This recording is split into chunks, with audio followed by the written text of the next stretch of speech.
श्रीयकान्ताय कल्याणनिधये निधयेतिनाम् श्रीवेङ्कटनिवासाय श्रीनिवासाय मङ्गलम् लक्ष्मी सविभ्रमालोकसुभ्रूविभ्रमचक्षुषे चक्षुषे सर्वलोकानां वेङ्कटेशाय मङ्गलम् श्रीवेङ्कटाद्रिशृङ्गाग्रमङ्गलाभरणाङ्गये मङ्गलानां निवासाय श्रीनिवासाय मङ्गलम्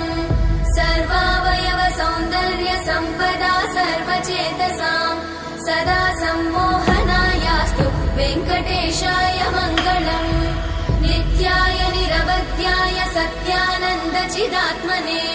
सर्वान्तरात्मने श्रीमद् वेङ्कटेशाय मङ्गलम् स्वतः सर्वविदे सर्वशक्तये सर्वशेषिने सुलभाय सुशीलाय वेङ्कटेशाय मङ्गलम्